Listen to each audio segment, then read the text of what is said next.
Parshas Fekudei. This week's Parsha continues to discuss the Mishkan, and here there's an accounting. Most of this week's Torah reading is about accounting of the kelim, of the vessels, and also of the various materials for the construction of the tabernacle, of the Mishkan.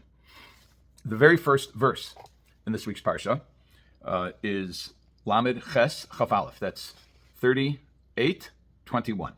It reads as follows: Elef Fekudei HaMishkan, Mishkan HaEdus, Asher Pukad Al Pi Moshe Avodas Halavim Bi'adi Samor Ben Aaron HaKohen. Translated, these are the accountings of the tabernacle of testimony. The word tabernacle, Mishkan, is repeated. The tabernacle of testimony, that's Mishkan HaEdus, that were counted by the command of Moshe, the work of the Leviim, the Levites, under the charge of Itamar, the son of Aaron HaKohen. So we have a couple of questions here. First of all, this is not written in a terribly economic way. The word Mishkan is repeated. So it says, Eile Fekudei HaMishkan, Mishkan HaEdus. These are the accountings of the tabernacle of testimony. Why not just say these are the accountings of the tabernacle of testimony? Or of the tabernacle? Well, what is the tabernacle of testimony? What testimony is there? How is a tabernacle, a Mishkan, how is that testimony? Well, not surprisingly, there are several opinions about what the testimony is, and they're not necessarily mutually exclusive. They're different, but they could all reside in the same space. That is, that testimony can cover a number of things. But let's look at it and think about it. In no particular order, I'd like to cover 6 opinions about what this testimony is. The first one is it's the existence of the Mishkan tells us that Moshe Rabbeinu, our teacher, Moses, was commanded to make 2 structures. And that may be why the word is repeated. Eile Fekudei HaMishkan, Mishkan HaEdus, that there are actually 2 Mishkanim. One of them is for the avoda, for the service of the Almighty, and that would involve largely the Mizbeach, the altar, 2 altars. That's mainly where the avoda took place, where the service of the Almighty took place. But there's also the menorah, and there's also the shulchan, the candelabra, and the table on which the showbread was displayed. So there's a lot of avoda, there's a lot of service that takes place in the Mishkan, but there's also a separate Mishkan, and that Mishkan is actually the Aron HaKodesh. The Ark serves as another structure, and that would be the Mishkan, in the language of the Medrash, Miyuchad Ladibros. The Mishkan, the structure that is designated or special for the commandments, meaning the tablets that contain the 10 commandments. That's one opinion. So that would suggest a reason why the word Mishkan is repeated, because it's actually referring to 2 different structures. One of them was built to reside, if you will, to be placed within the other. The ark within the Mishkan. There are those who say that Mishkan is repeated because it alludes to the 2 Batei Mikdash, the 2 temples that would be destroyed, and then ultimately there would be Edus, there would be one that would be in perpetuity, and that's the 3rd basis of Mikdash. The 3rd temple may be rebuilt speedily in our days. Okay, so that's one opinion. The second opinion is, well, we have an issue with the context of the building of the Mishkan, which is that it comes right after the Maisa Egel. It comes right after the Jews built, not all, but enough to make it a problem, built a golden calf. So according to this opinion, it's edus, it's testimony that the Almighty reconciled with the children of Israel after the sin of the golden calf, and he forgave them. There's a third opinion that the edus is referring to the Torah, that the Torah is edus l'Israel. The Torah is a testimony for Israel. The Torah itself is a reflection of the specialness of Israel, and Israel is a reflection of the specialness of the Torah. So that's edus of the sense of the Torah.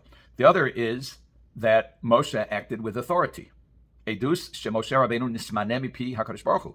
It is testimony that Moshe was authorized to build it.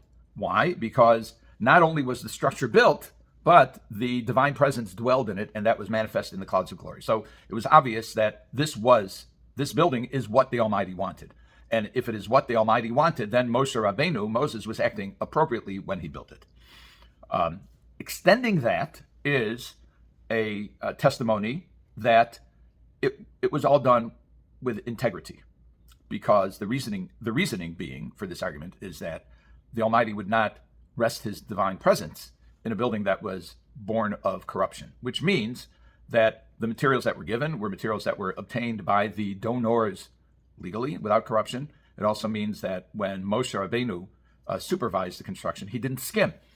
And the rabbis say, the sages say, that he was actually suspected, not by, let's say, leaders or chashuvim, important people, but by the common people. They frequently sat around and talked about, do you think that there could be a project like this with so many precious metals and other materials that Moshe Rabbeinu wouldn't pocket some of it himself? This is not the only circumstance in which the rabbis address this general murmuring of suspicions about Moshe's integrity. And that's why the Torah says Moshe responded by saying, okay, we're going to do a public accounting. We're going to show that this all came about appropriately, and I didn't skim it. And it even says that he missed some of the sockets for the boards that formed the walls, and finally there was a reconciliation. And the existence of the Mishkan is edus, is testimony to Moshe's integrity. In my opinion, most problematic one is not the concept, but the phrasing that Rashi uses. And Rashi says, edus liYisrael, it is testimony for Israel. We're going to talk about what for Israel doesn't mean to Israel or about Israel. Sheviter lahem al masa egel, that the Almighty waived went the sin of the egel. He waived it. He said, never mind. This is Rashi's language, because in the end, he caused his divine presence, as we mentioned earlier, manifested through the clouds of glory, to dwell in the Mishkan. So it's obvious that he reconciled with the Jews. But Rashi here is not using the language of the Medrash that we cited earlier, which is shenisratzeh. Some of them say shemachal, that either he reconciled or he forgave, but he uses a language of vitur. Vitur sounds like it's okay, he waved it off. Never mind. I'm struggling to find, if anybody wants to suggest to me a literal translation, a one-word translation of vitur. Waive is what comes to my mind from a legal perspective. You waive your claims. It doesn't mean your claims don't exist. It means you've waived them. And this is problematic because the Gemara says, Kol ha'omer HaKadosh Baruch Hu vatran hu yivatru. There are two phrases, yivatru chayav, and a different one it says yivatru meyav. Anybody who says that God is a vatran is somebody who exercises vitur, meaning he says, don't worry about it. Doesn't make a difference. Somebody's not particular. If you say God isn't particular, he won't be particular with your life. If you say God isn't particular, he won't be particular with the inner workings of your body. The implication being that the Almighty is extremely precise in how he controls the world and how he exacts appropriate consequences, whether it's reward or punishment for a person's actions. So the concept of God forgiving the Jews is not radical. But the concept of God being mevater, of just saying, okay, they're not a nishtaf for us, don't worry about it, that's out there. And it seems to be contradicted by the statements of the rabbis in the Gemara. So how do we explain this? So I've posed this question to a number of colleagues. Just yesterday, I was speaking with Rav Moshe Soloveitchik, who directed my attention to the opinion of the Das Zikanim Mibaalei Tosos, which quotes the opinions of the early commentaries.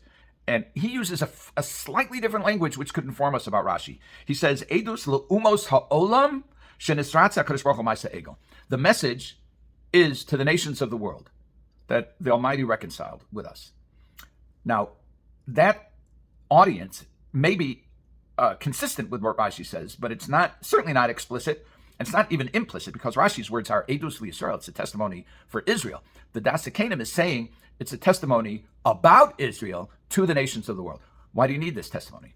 Well, it appears, and this is recurring throughout history, that the Jews, when the Jews act inappropriately, some people will take a position that they've lost their status as God's chosen people. And that's it. One strike, you're out. You served the golden calf. You gave up your specialness. And so the message to the nations of the world who would criticize Israel for their spiritual downfall is, well, God's good with them. Now, whether it has to be shemachal lahem or nisratz lahem, that he forgave them or reconciled, it seems to be a somewhat more broad and comprehensive approach to say, viter, Shavita Elam HaKadosh Baruch Hu. In other words, it's not for the Jews. The Jews, for themselves, for the children of Israel, the appropriate language is either Nisratze, reconciled, or Mochal, or even Solach, which would be Solachti Kedvaracha, the language of the Almighty, when Moshe pleads on behalf of the children of Israel after they've committed the sin of the golden calf. But the broader, more comprehensive language that normally is rejected in describing the Almighty as a Vatron, he just doesn't care. It's not that he doesn't care, but he no longer cares about the Egel because the Jews have done tshuva. And that's why if somebody says, Kol Omer Kadosh Baruch Hu Vatron, Yavatu Chayav, if somebody says God is a Lav Dafkanik, if he just waves it off, Yavatu Chayav, that's when the Jews have not done teshuvah, when they haven't repented. But if they've repented, there's reconciliation, there's forgiveness, there's a waiver, and there's a restoration of the relationship between the Jewish people and the Almighty, and between every individual Jew who does tshuva and the Almighty, every human being who does tshuva, who repents and has the opportunity to sin again and desists and blazes a new trail for himself. He has the power to restore the relationship that he has with the Almighty and to continue in that relationship as though it never happened. Have a good Shabbos.